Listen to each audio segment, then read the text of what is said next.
"Sir, this section is for first-class passengers only." The sentence struck like a slap wrapped in velvet, leaving a mark deeper than any insult could. Adrian Blake froze in the aisle. He hadn't even sat down yet before being stopped. The gold-plated sign above clearly read, "First Class, Sky Vista Airlines." The ticket in his hand said the same. 2A, window seat, first row. But the woman standing before him, Tessa Morgan, navy blue uniform, spotless white gloves, lips pressed into the shape of a full stop, looked at him as though he had just stepped into a place where he did not belong. The cabin lights glinted off his deep blue suit and polished leather shoes. But Tessa's gaze didn't stop there. It swept over him, measured, weighed, and settled on his face, where his calm composure only deepened her suspicion. "May I see your boarding pass, please?" Her voice pressed on the word please as if it were a test. Adrian exhaled softly. He reached for his ticket with the deliberate calm of a man who had lived through this scene too many times before. Different airport, same wound. Tessa examined the ticket longer than necessary. Her eyes flickered when she read the name. Adrian Blake. Something flashed across her face. Surprise, maybe fear, then vanished. "This is correct," she said, her tone tightening. "You may proceed." He didn't thank her, didn't nod. He simply walked down the red-carpeted aisle, each step reclaiming a fragment of the space taken from him by their gazes. The passengers in the cabin were already seated. A middle-aged couple in designer leisure wear, a silver-haired businessman reviewing spreadsheets on a tablet, an elegant woman flipping through Harper's Bazaar. No one spoke, but their eyes followed him like polite cameras. Polite, yet cold. Adrian set his caramel leather briefcase on the seat beside him and sat in 2A. The Italian leather was soft and cool. He didn't look around. His eyes stayed on the window, where the sunset painted the sky in the color of wine spilled on silk.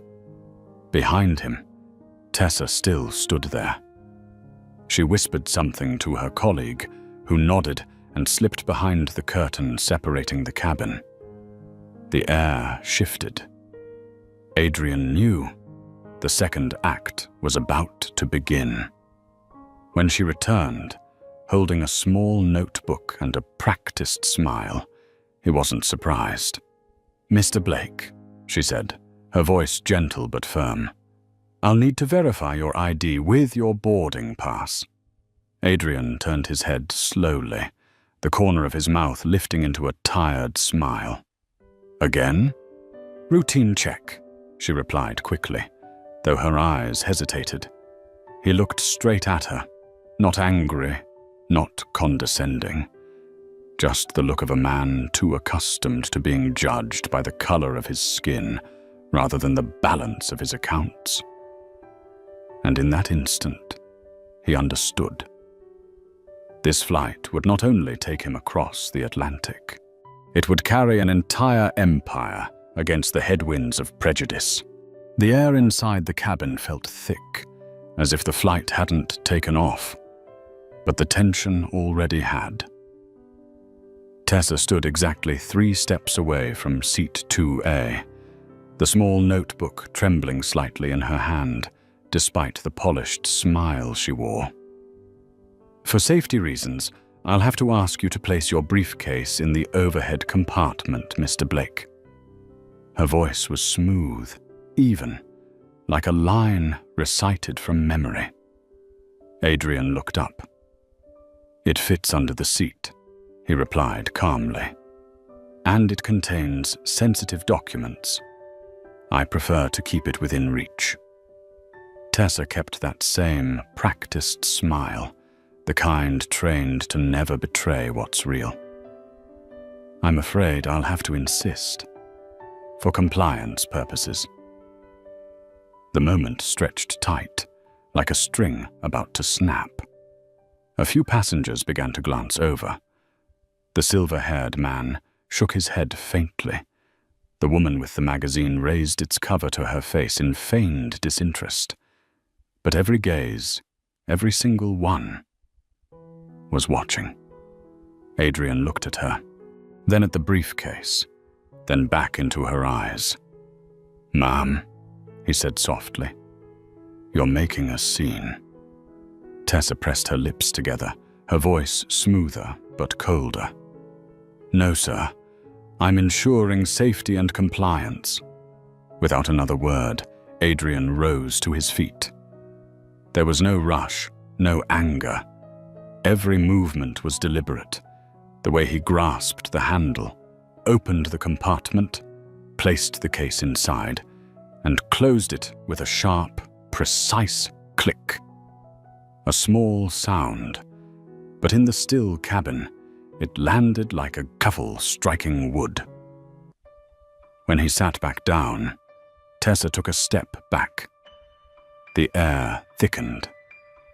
He kept his composure, but deep inside, something began to burn. Not anger, but memory. The random security checks. The doors that accidentally didn't open. The looks that didn't mean anything, but said everything. 20 minutes before takeoff. Then another voice broke through, male, deep, firm. "Mr. Blake, the captain would like to speak with you for a moment." Adrian turned.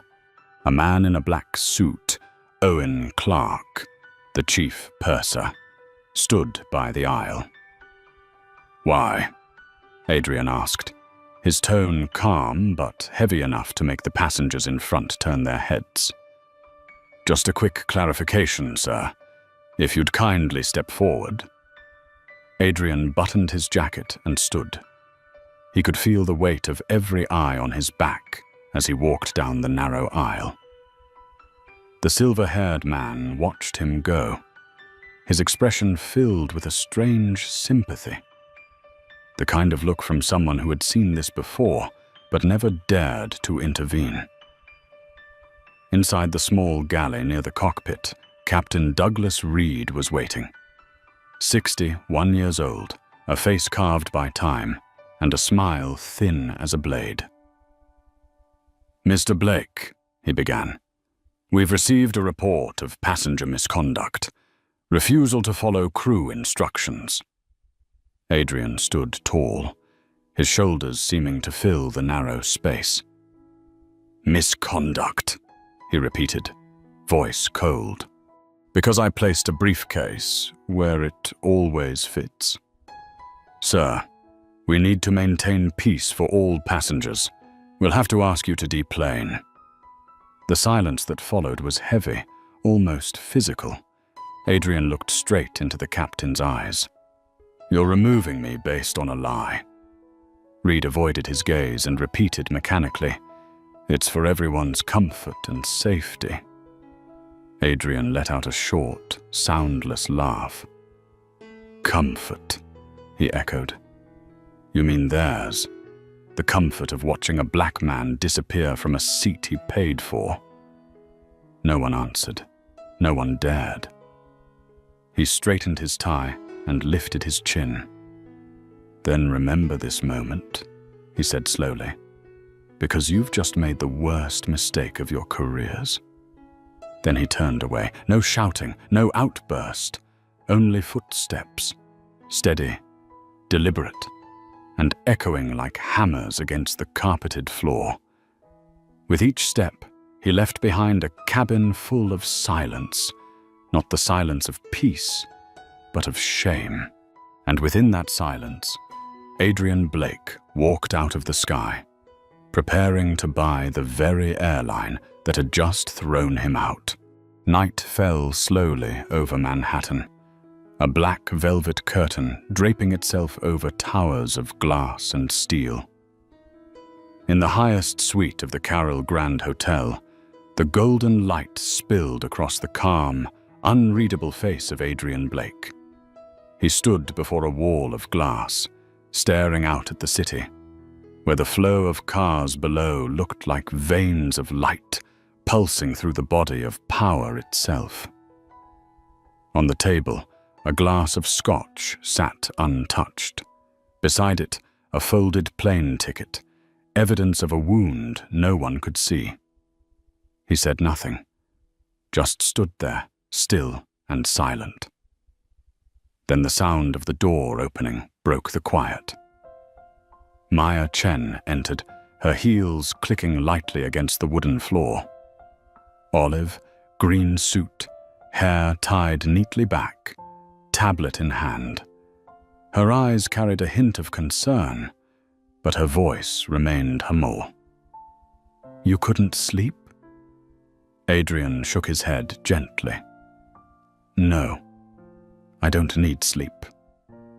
I need clarity." She set the tablet down and studied him carefully. "I watched the footage from the airport.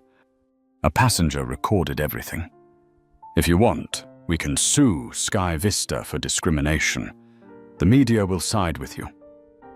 Adrian turned, his gaze cold but precise. "No, Maya, I don't want to sue." "Then what do you want?" He lifted his eyes toward the window, where the night sky reflected the city's light into 1,000 fragments. "I want to buy them." She blinked, unsure if she heard correctly. "You're serious?" "Very." Adrian stepped closer to the table, his voice low and deliberate, each word landing like steel striking steel.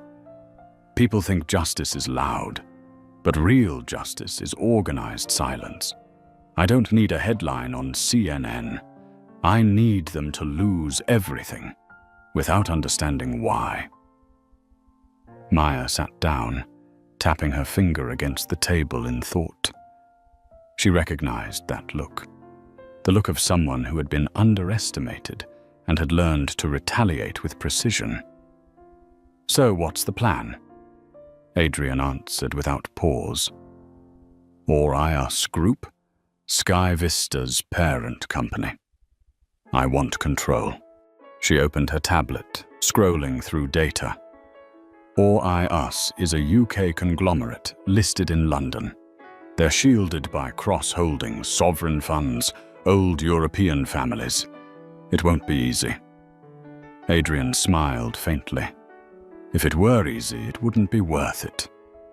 He walked back toward the window, hands clasped behind his back, the stance of a man who had stopped being a victim. "Tomorrow, I want a list of every shell company we have, the ones no one remembers. Activate them, quietly." Maya looked up at him and nodded slowly. "You're not seeking revenge, are you?" Adrian turned, his eyes deep, impossible to read. "No, Maya. Revenge is emotional. This is structural correction. I don't want them to suffer. I want them to change." Outside, thunder rolled softly over Manhattan. The lights of the skyline flickered like signals beginning a hunt. Inside the room, neither spoke again. Only the whisper of the wind against the curtains and the faint hum of a war being planned, not with bullets, but with shares. Morning broke over Manhattan with the sound of horns and sunlight glinting off the glass towers. But on the 48th floor of Blake Strategic Holdings, no one mentioned the weather. Up there, a financial war was beginning, in silence. The conference room was walled with frosted glass, black leather chairs arranged in a perfect arc.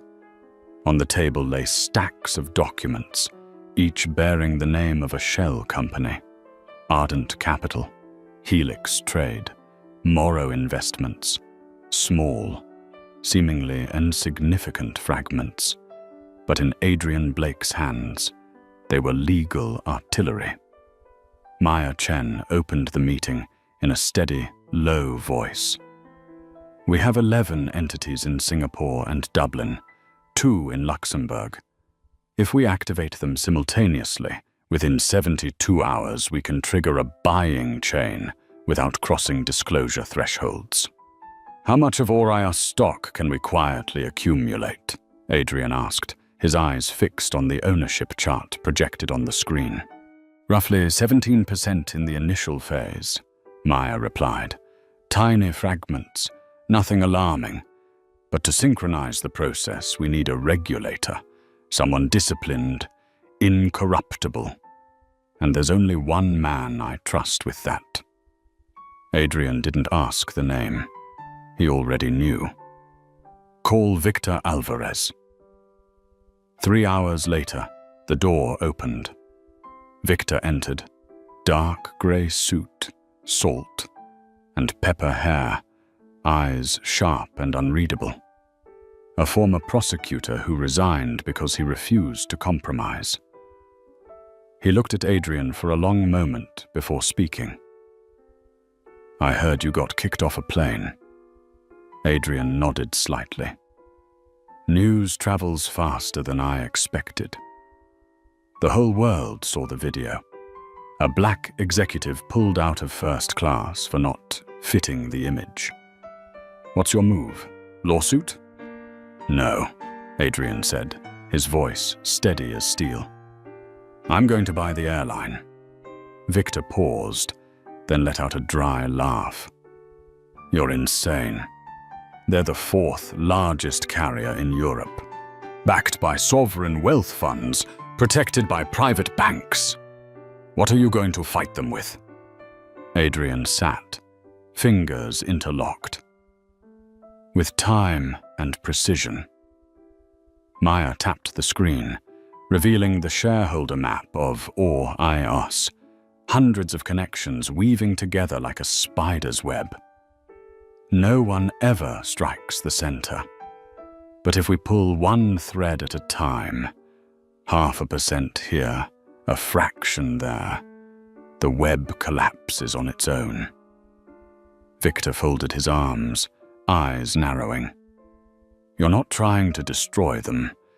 You're trying to take them. There's a difference. Exactly, Adrian said. I'm not burning the forest. I'm changing who runs it. Silence lingered for a beat. Then Victor leaned back in his chair. I'll help. But on one condition, everything stays clean. No laundering, no shadow trading, no cyber attacks. Adrian nodded once. I don't need to get my hands dirty. They'll do that for me. Afternoon light flooded through the glass, catching Adrian's face, calm, composed. But behind his eyes, the operation had already begun. Victor spoke quietly, almost like a warning. You know this isn't a deal anymore, right? It's a siege. Adrian smiled faintly. And the best sieges, he said, make no noise at all. The room fell silent. The hum of the air conditioning merged with the faint tapping of Maya's fingers against the table. The first rhythm of Project Spectre. A war with no soldiers, no weapons, only precision, intelligence, and a man once underestimated, now preparing to buy the very sky that had rejected him. There were no drums, no declarations. Project Spectre began in absolute silence, like a ghost slipping across the invisible borders of global finance. 36 hours after the meeting in Manhattan, small buy orders started appearing on the London Stock Exchange. Each order represented barely 0.3% of all IUS Group's stock, placed by obscure companies with names that sounded like a joke, Northwind Trading, Aegis Maritime, Marlowe Partners. No one paid attention, because no one ever fears the wave that starts as 100 drops. On the 48th floor, Adrian Blake and Maya Chen monitored the streaming data across a massive screen. Rows of glowing green numbers rising and falling like the steady pulse of a living organism awakening from sleep. "No one suspicious?" Adrian asked, his voice calm, the steady rhythm of a man orchestrating tension. "No," Maya replied, eyes locked on the graph. "Every transaction is below the reporting threshold. We're just a whisper in the market's noise." Adrian smiled faintly. "Good. The quieter it is, the deeper it cuts." Across the Atlantic, Victor Alvarez worked inside a narrow, windowless room, illuminated only by the cold light of his monitors. Speaking through a secure line to advisors in Luxembourg and Singapore, his tone was steady. "We don't buy fast," he said. "We buy consistently, like a needle falling into water, no sound, no ripples."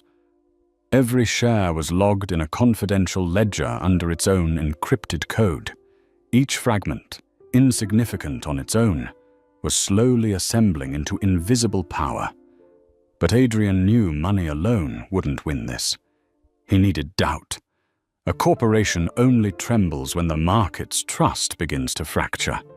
And Maya was the one to plant that seed. In a dim-lit room in Soho, she met with an independent finance blogger, the kind who could smell fire through smoke.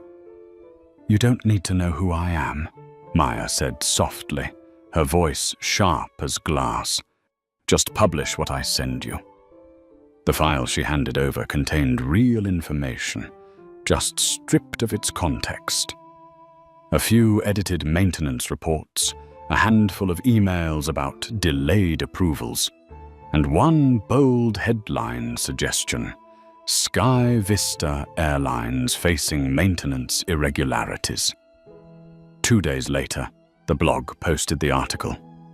A small newspaper picked it up. A week after that, The Guardian ran a feature: The Slow Death of a British Icon. The market shivered. Orias Group's stock slipped 4.3% in 4 days. No panic. Not yet. But inside the polished offices of Mayfair, private meetings began sprouting like mushrooms after rain. There, Sir Philip Ashford, chairman of Or I Us, sipped his Earl Grey with calm arrogance. "Rumors don't kill corporations," he said. "We've survived oil crises, Brexit, trade wars. A tabloid blog means nothing."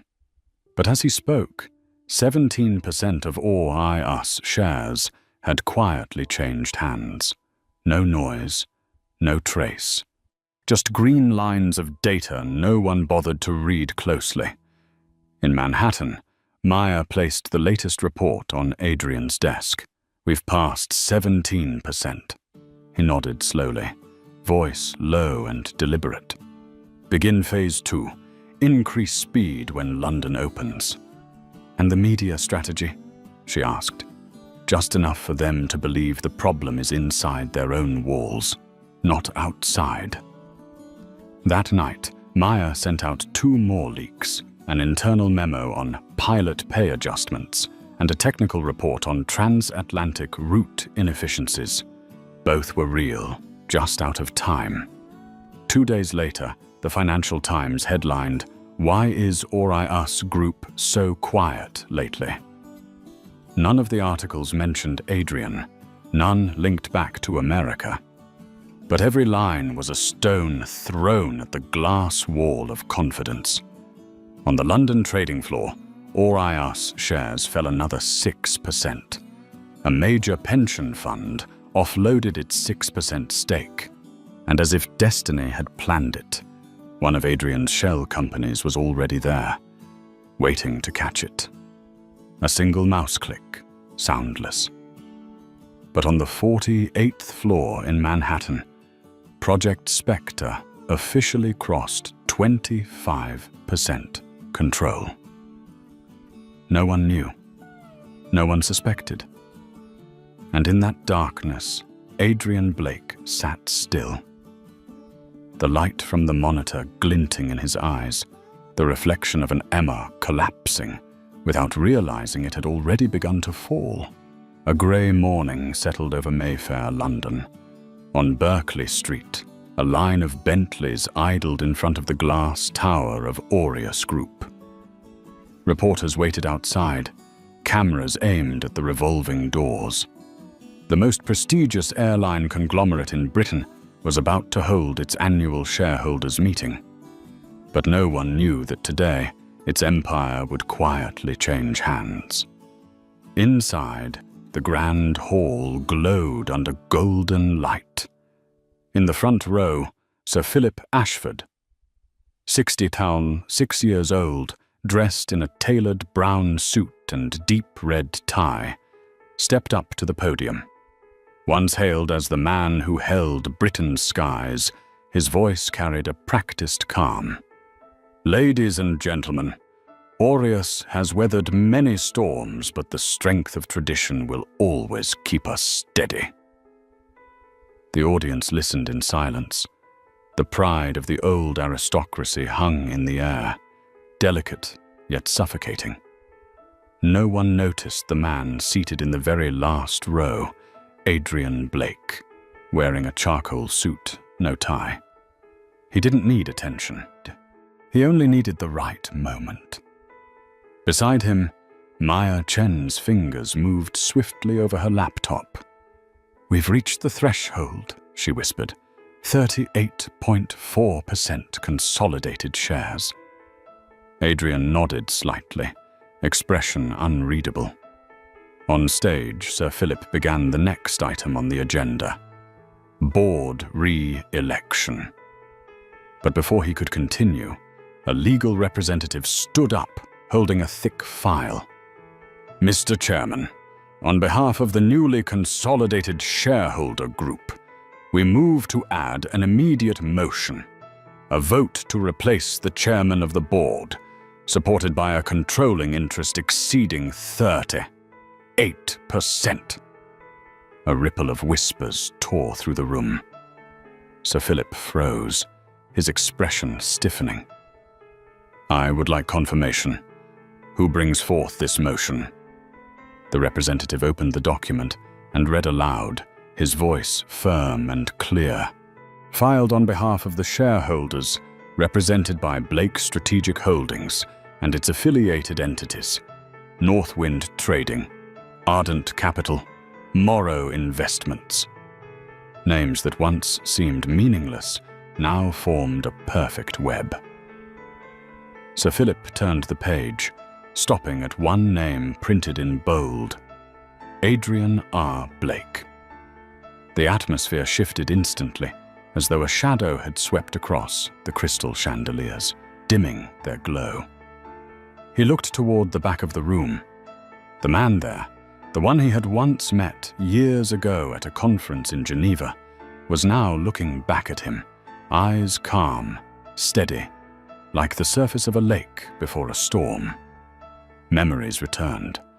Back then, Adrian had delivered a passionate presentation on sustainable aviation fuel, full of vision, full of conviction. But Sir Philip hadn't listened. He had simply smiled and whispered to a colleague, "We don't need people like him teaching us about innovation." And now that very man, that outsider, stood owning the skies he had been excluded from. "Mr. Blake," Sir Philip's voice trembled slightly, "is this some kind of joke?" Adrian rose. No theatrics, no fanfare. Just a man walking to the center of the room. The man who had just purchased the very sky that once threw him to the ground. He placed his hand on the microphone. "No, Sir Philip. This isn't a joke. This is justice. It just happens to wear a suit instead of a robe." The room fell utterly silent. Adrian's gaze swept across the crowd, faces of those who had once thought of him as an outsider. "Power," he said slowly, voice low and commanding, "doesn't need to shout. It moves quietly, like dignity. But humiliation makes noise. It echoes, and when ignored, it grows teeth." No one moved. Then one by one, phones lit up. News alerts flashed across international financial networks. US investor Adrian Blake quietly acquires British aviation giant Aureus Group. Cameras clicked, flashes igniting like small explosions. Sir Philip lowered his head, hands trembling. An entire generation of old power collapsed before it could even catch its breath. Adrian didn't smile. He didn't gloat. He simply nodded once, turned, and walked away. The echo of his footsteps on the marble floor sounded like the gavel strikes marking the end of an era. Beside him, Maya whispered, "You've won." Adrian's eyes stayed fixed on the glass doors ahead, where the grey London sky was slowly breaking into light. "Not yet," he said softly. "I've only reclaimed my seat. The sky still owes a debt." As he stepped out of the boardroom, the mirrored walls reflected his figure, the silhouette of a new kind of power, one that did not shout, did not rage, but was strong enough to make the heavens bow. London, a week after the takeover. News about the quietest acquisition of the century still flooded the financial channels. The press dubbed Adrian Blake the Phantom CEO, the man who bought back the empire that had humiliated him without saying a word. He didn't care about the headlines. What kept him awake was a woman in a navy uniform.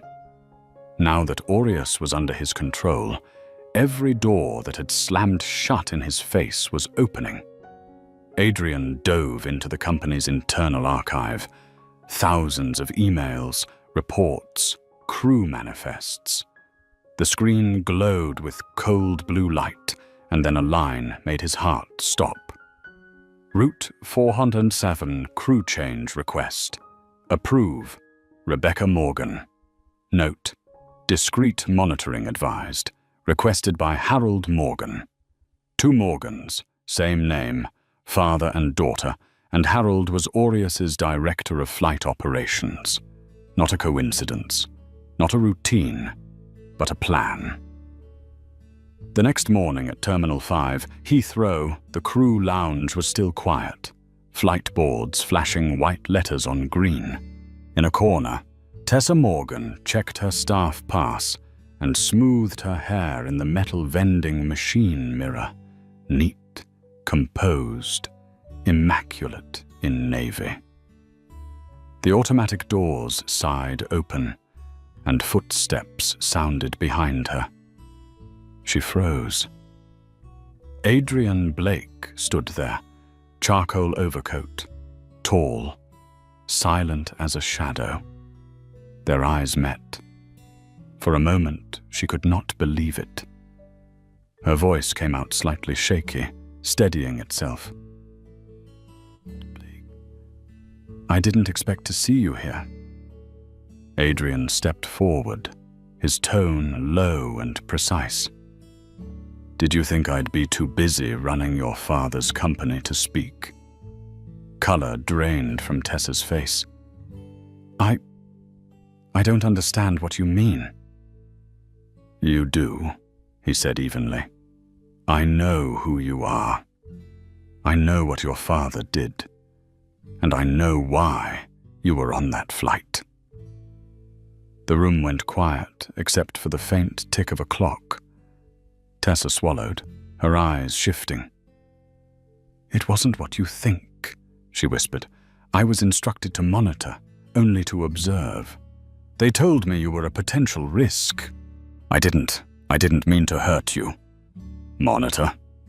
Adrian stepped closer, his gaze ice. Cold. Monitor by humiliating someone in front of the whole cabin? That's the procedure. I was following protocol, she insisted. He cut her off, voice firm yet like a blade through the air. No, you followed your father's legacy. A legacy built on making people who don't look like the passengers he prefers into a problem. Tessa lowered her head, fingers clenching the name badge. What do you want from me? Adrian was silent for a long beat, then spoke slowly, each word clear. I don't want you fired. I want you to stay. She looked up, startled. Stay. For what? To witness, he said, never taking his eyes off her. I want you to fly under the new policies, wear the new uniform, serve the passengers your father once deemed not image-worthy.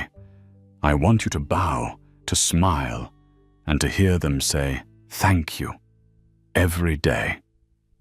Tears rose in her throat. Are you punishing me? She asked. No, he softened. I want you to learn.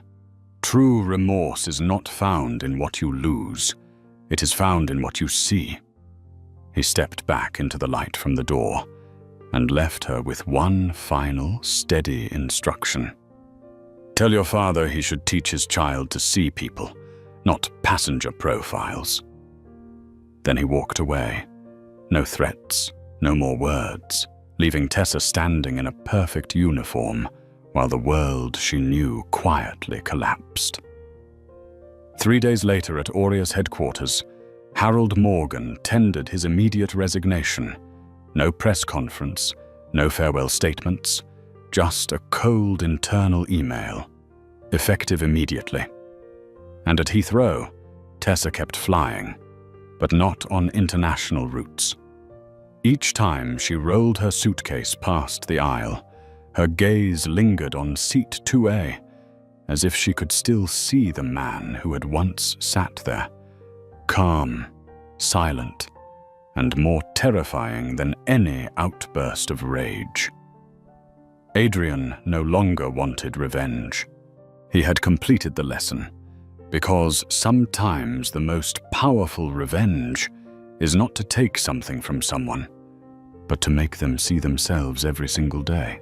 The skies over London were heavy with late October clouds, yet inside the headquarters of Aureus Group, the light was clear and sharp, like morning after a storm. 2 months had passed since Adrian Blake had taken control. The building that once overflowed with arrogance was now quiet, but alive. The signs reading restricted access had been removed. Doors once marked executives only now stood open to technicians, flight attendants, and engineers. And at the helm of Sky Vista Airlines was its new CEO, Aisha Khan, 40 years old, a former naval pilot who had flown through real storms and was now steering a vessel called Justice. Standing before the management team, her voice was strong, decisive. We once flew high on reputation, but from now on, we will fly right on integrity. No more vague policies, no more case-by-case exceptions. From this day forward, everyone will be served equally, without needing to prove they deserve it. In the audience, Maya Chen watched, smiling faintly. What had begun in Manhattan was now a reality. An empire changed from within. At the design hangar, new uniforms were being unveiled. Light blue blended with grey. Minimalist, gender neutral, and rank free. On the lapel, a small silver pin bore the words, "Equity is our altitude." No slogan, no grand statement, just a promise. simple and heavier than steel. At Heathrow Airport, banners lined the corridors reading, "Altitude belongs to everyone." Hundreds of passengers stopped to take photos, sharing them online with the hashtag @NewSkyVista. And in the first-class cabin of the relaunch flight from JFK to Heathrow, seat 2A was still there. But the passenger sitting in it today was not a businessman or a billionaire. It was Malik Davis, a 19-year-old freshman in aerospace engineering, the first recipient of the Coal Horizons Fund Scholarship, a program Adrian had established just 6 weeks earlier. Malik gazed out of the window, his eyes bright as the plane taxied for takeoff. He didn't know the whole story. He only knew that someone out there had believed in people like him, enough to give them a chance to touch the sky. In the cockpit, Captain Sofia Delgado, a young Latina pilot, adjusted her headset and spoke through the radio. "Sky Vista 417, ready for takeoff." Her voice was steady, confident, carrying the pride of a new generation. In the operations room in London, Adrian watched from a screen. He hadn't attended the ceremony, hadn't made a speech. "You should be there," Maya said softly beside him. He shook his head. "No, that's not my flight anymore. It belongs to them." The light from the screen glowed across his face, calm, thoughtful. "You've done what they said was impossible," Maya murmured. "You turned personal humiliation into corporate reform. You didn't just buy the sky. You repaired it." Adrian smiled faintly, eyes following the plane as it turned onto the runway. The engines roared, carrying new dreams upward into the clouds. In the cabin, Malik closed his eyes as the plane lifted off, feeling something he couldn't quite name: freedom without permission. On the tarmac below, another figure watched from a distance. Tessa Morgan. Preparing for her own domestic flight, she wore the new uniform, the same composed smile. But now, on her lapel, she too bore the silver pin. "Equity is our altitude." No one knew, but every time she passed through first class, her eyes paused for a moment on seat 2A, the place that had changed her life forever. In a New York newsroom, a journalist asked the company's media representative, "What changed Sky Vista so quickly?" Zoe Parker, the young black communications director, smiled gently. "There's no miracle," she said, "just one man who reminded us the sky doesn't belong to the strongest, but to those who know how to fly together." That night, as the city settled into silence, Adrian stood alone by the window of his high-rise office. He looked up at the deep, endless sky, where the lights of aircraft traced across the darkness like falling stars. Each one carried a story of someone once underestimated, once pushed from their seat. And now he understood. The greatest victory isn't reclaiming your seat. It's rebuilding the plane so that no one else ever loses theirs again. 4 months after Sky Vista's transformation, there were no ribbon cuttings, no headlines about historic reform, only a new kind of quiet, one that no longer came from fear, but from trust rebuilt. Inside Aureus Group's headquarters, the oil portraits of former chairmen had disappeared from the corridors. In their place hung black and white photographs of pilots, engineers, mechanics, and flight attendants. The people once forgotten beneath the clouds of prestige. Beneath each image, a simple line read, "Legacy isn't lineage, it's impact." On the 47th floor, Maya Chen now served as Chief Strategy Officer, the gatekeeper of transparency. Before her lay a long list of contracts, partners, and shareholder trusts. "Most of this system," she said, eyes fixed on the screen, "was built to hide where real power lies. I'm dismantling it, layer by layer." Adrian stood behind her, hands in his pockets, gazing out at the fog-draped London skyline. "Don't cut too deep, Maya," he said quietly. "Every structure still needs a spine." She smiled faintly. "Don't worry. I'm only cutting the excess, the parts where ethics were once for sale." She paused, looking up at him.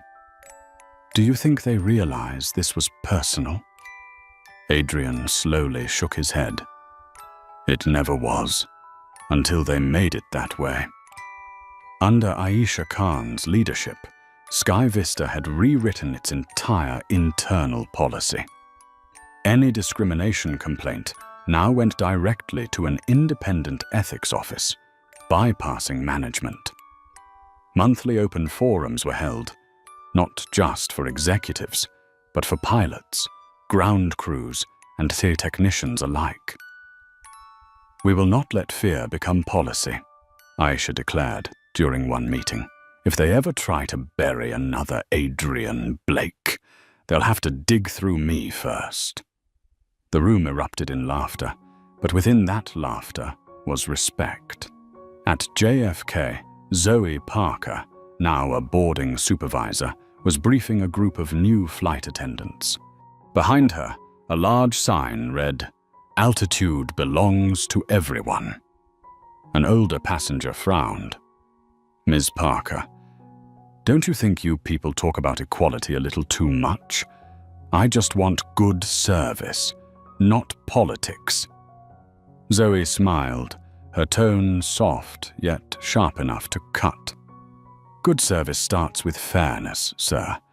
We're simply expanding the definition of customer." Meanwhile, Tessa Morgan continued her quiet work. No one fired her, but no one promoted her either. She flew short routes, London to Lisbon, Edinburgh to Dublin. Always professional, always precise. And sometimes, amid the chatter of passengers, she heard someone say, "Thank you, Ms. Morgan." That alone was enough to tighten her chest. She knew she would never return to international flights, but every time she adjusted the silver pin on her uniform, she thought of Adrian's words. "I don't want you to lose your job. I want you to witness." Now every flight she took was a lesson in humanity. As for Adrian, he no longer occupied an executive chair. He didn't need to. The company now ran on the principles he had built: fairness, transparency, integrity. He attended only essential meetings, often arriving late and leaving early, always with the same parting line: "Don't look for me in profit reports. Look for me in how people are treated." Then the Coal Horizons Fund released its numbers. $120 million invested in students of aviation, engineering, and management. Not just scholarships, but flight hours, mentorship, and job placements. Adrian didn't call it charity. He called it a system of opportunity. One evening in a quiet restaurant in Canary Wharf, Victor Alvarez looked at him over dinner. "You really plan to step away from every role?" Adrian nodded. "Justice shouldn't have one face, Victor. It should have many." Victor chuckled softly. "Then you're a ghost now." "Maybe," Adrian replied, lifting his coffee cup. "But even ghosts can carry light, as long as they don't need a name." That night, he returned to his old suite at the Carril Grand. The same room where he had once vowed to buy back the sky. The room was unchanged, except for one thing. On the wall hung a framed photo of Sky Vista Flight 417, soaring above the clouds. Beneath it, a metal plaque read, "Bought once in humiliation, reclaimed in silence." Adrian stood there for a long moment, then turned off the light. The room fell into darkness, but he knew that below, hundreds of planes were still taking off, carrying people once deemed not good enough. And in that darkness, he smiled. Not the smile of a man who had won, but of one who had rebuilt fairness, brick by brick. Dawn rose slowly over the coast of Maine. The sun cut through the fog, its golden light gliding across silver waves that broke softly against the cliffs. Adrian Blake stood on the edge of the rocks, his long coat rippling in the wind, hair swept back. In his hand was an unsealed letter. Beside him stood Maya Chen, wrapped in a grey coat and a wool scarf, her eyes fixed on the vast horizon. "After everything?" she asked quietly. "What will you do now?" Adrian said nothing. He looked toward the horizon, where the sea and the sky merged into one endless expanse. After a long silence, his voice came, deep and distant, carried by the wind. "Now, I give it back to them." Before leaving Aureus Group, Adrian had spent one last night in his empty office. No more files, no more meetings, just the glass wall overlooking London's glittering lights. He walked down the corridor, fingers brushing against the photographs, faces he had never met, yet whose lives had changed because of the policies he built. A young female captain in Nairobi, a mechanical engineer in Mumbai, a student of African descent wearing a badge that read Coal Horizons Scholar. Each picture was an answer to a question that had haunted him for years. Did I really change anything, or was I just a more sophisticated avenger? Now he knew. No one remembered the day he was forced off a plane, but they remembered the day Sky Vista changed its slogan, and that was enough. The next morning, he sent an email to the board of directors. "Aureus is stable. I'm stepping back from daily operations, remaining only as an honorary advisor. The rest, I leave to those who once had to buy a ticket just to be heard." There was no farewell party, no applause, just a man clearing his desk, folding his old handkerchief, and leaving behind a silver pin engraved with the words, "Equity is our altitude." A week later in London, Malik Davis, the young student who once sat in seat 2A, received a letter with no sender. Inside were just a few lines. "Take nothing for granted, but don't ask for permission either. They'll try to put you where they think you fit. When they do, stand taller, not to be seen, but to see further." There was no signature, but Malik knew. He folded the letter and slipped it into his wallet beside his new MIT scholarship card. At that same moment, at JFK, Zoe Parker was helping an elderly passenger board a plane. She smiled, her voice warm but firm. A reporter nearby asked, "What changed this airline so fast?" Zoe looked up, her smile reflecting the airport lights. "There's no miracle," she said. "Someone just reminded us that the sky never needed to be granted. It already belonged to everyone." Elsewhere in England, Tessa Morgan lived in a small apartment by the Cornwall coast. She had quietly left aviation. No scandal, no farewell, just silence.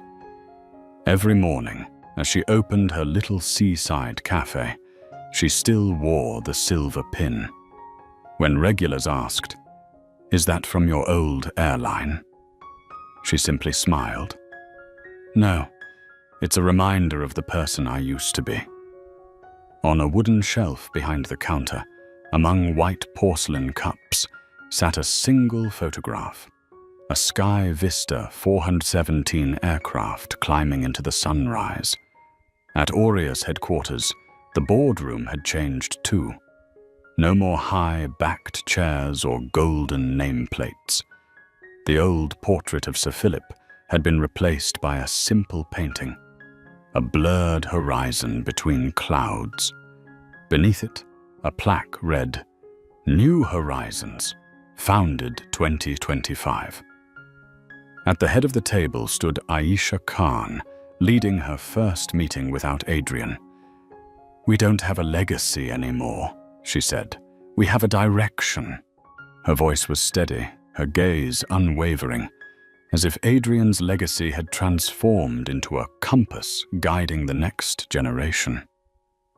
That night in Maine, the ocean wind grew stronger. Adrian looked down at the letter in his hand once more. "You're not going to send it?" Maya asked. He smiled softly. "No need.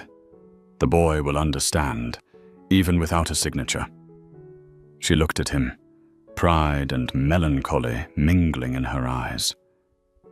"You know, Adrian," she said quietly, "the world may never remember who you were, but it will live inside what you built." He nodded. "I don't need them to remember my name. I just need them to keep the principle." They stood in silence, listening to the waves crash against the cliffs. In the distance, the faint hum of jet engines echoed through the air. A Sky Vista plane crossed the horizon, its lights glinting across the sea. Adrian lifted his head, following the trail of light until it disappeared into the clouds. "That day," he said, "they threw me out of the sky. Now I know no one can push me down again, because I don't fly for myself anymore." Maya smiled, her eyes reflecting the dawn blooming on the horizon. "And now, it belongs to them."